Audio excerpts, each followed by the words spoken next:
One of the biggest storylines of the 2023-2024 season has been Draymond Green was recently suspended indefinitely for punching Yusef Nurkic in the face. Now, Draymond Green has claimed that he did not intentionally mean to punch Nurkic in the face.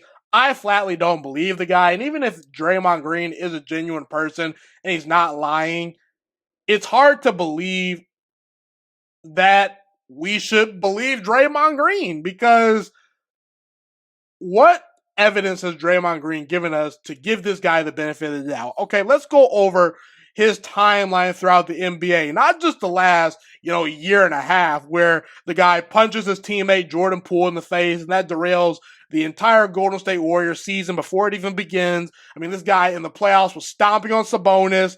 He's choking and dragging Rudy Gobert to the ground, and now just out of nowhere, punching Nurkic in the face. I mean, that's just in the last year and a half, people.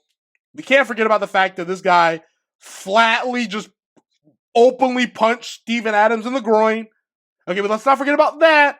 And also the fact that this guy tried to poke the bear that was LeBron James, and it ultimately got him suspended in the 2016 finals, and that was a crucial series for Golden State. I mean, you're a 73-9 team with a chance to make history, and Draymond Green once again gets in the way. Now, I'm not blaming Draymond Green for that entire collapse, because the Cleveland Cavaliers had to win 4 games to win the championship, and Draymond Green was only missing in one of those games out of 7. So if you're Golden State, you got to cry about that some other time. And I'm not going to blame Draymond Green solely for that collapse. But the reality is Draymond Green is a repeat offender.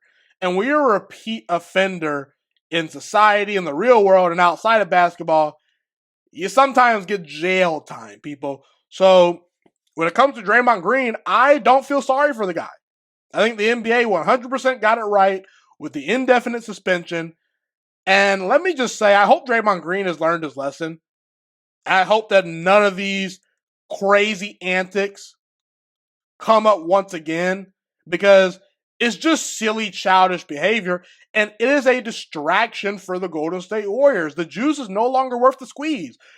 Once, a long time ago, Draymond Green was this impactful defensive player, this Swiss Army knife, this guy that exemplified great leadership qualities. No more of that. I mean, this guy is just good for just stomping and punching teammates at this point. The high-end quality stuff that made Draymond Green's brand what it is, which was a hard-nosed, tough defender that could occasionally hit some threes and contribute to winning basketball in Golden State. It was one of the more underrated passers in the league. A lot of that stuff has vanished, and now it's just Draymond Green. Anytime he gets upset and faces some adversity, he just starts trying to tussle and punch people.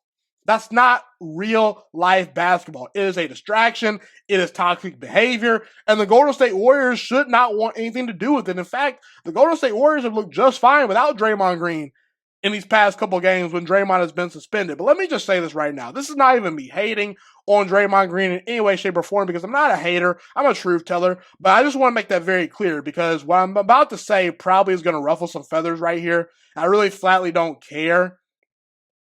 Would anyone be shocked if Draymond Green is out of an NBA job sooner rather than later?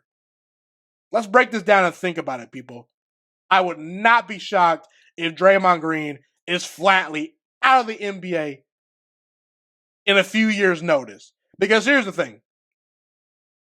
When you're no longer this high-end productive player, you're expendable in the NBA. That's just flatly how it is. It is a business. You look at a guy like Carmelo Anthony. Carmelo Anthony is a top 10 all-time scorer, top 10 all-time in points scored in NBA history. The minute NBA teams felt that Carmelo Anthony could no longer contribute to winning, they blackballed the guy from the league. And Carmelo Anthony is a model citizen. He's a good guy, a good teammate. Not even close to causing the nonsense that Draymond Green caused. So you mean to tell me that they're going to potentially blackball and not give Carmelo Anthony an opportunity? What on God's green earth do you think the NBA is going to do regarding Draymond Green? They're not going to give this guy a chance. Because here's the thing. Let's list off some teams. Because if Draymond Green is acting up in Golden State, with Stephen Curry and Steve Kerr babysitting him. Steve Kerr and Stephen Curry are about as good as it gets. Model citizens, really nice people, unselfish human beings that understand Draymond's tendencies. Draymond Green lashes out in front of them. A-plus level parenting, and just doesn't seem to matter. He's going to go rogue no matter what. Is a team like maybe the Los Angeles Lakers willing to deal with this? I don't think Darvin Ham will want anything to do with Draymond Green. I don't think LeBron James would want anything to do with Draymond Green having to babysit this guy and his crazy antics. I mean, LeBron, he's at the later stages of his career. He just wants to go out there and have fun and play ball. He's not trying to babysit anyone. Oh, the Denver Nuggets, they just won a championship. They could use a hard-nosed guy like Draymond Green. If I'm the Denver Nuggets, why on earth would I bring in Draymond Green to stir the pot in my locker room? I've already got a great championship core. If it ain't broke, don't fix it. So I don't think Draymond Green would fit into the championship culture that is the Denver Nuggets, a team that kind of flies under the radar, not about headlines. Meanwhile, Draymond Green, he's a walking punching headline. Literally, people. Oh, the Chicago Bulls. You can add him to that young core. If I'm the Chicago Bulls GM, I would want nothing to do with Draymond Green. I don't want him getting on Kobe White and messing up his development. We'll pass. Oh, the San Antonio Spurs. What about them?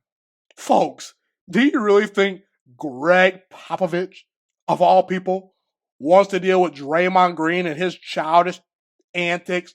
No way, no how, not even twice on Sunday. So, the juice to me just is flatly not worth the squeeze. And if Draymond Green has one more crazy incident where he flips out and does something crazy, at some point the NBA is going to step in and revoke privileges of him, ultimately potentially for good. And if Draymond Green is not shining on the court, to the point where he's this highly, highly productive player that, you got to have Draymond Green in your team or else you're screwed, then Draymond Green is done for. And I think we're at that stage in Draymond Green's career where he's not in his prime anymore. And he doesn't contribute to winning as much. So when you're in that bubble, you can't have these mess ups. You can't be punching people in the face. You can't be stomping people. You can't be, causing a scene in the locker room. I mean, it's a toxic, bad situation. So I truly hope Draymond Green gets the counseling that he needs and gets the help that he needs, because Draymond Green could be out of the NBA sooner rather than later if he does not get his act together. But that's just ultimately how I feel. Love to hear what you guys have to say as well.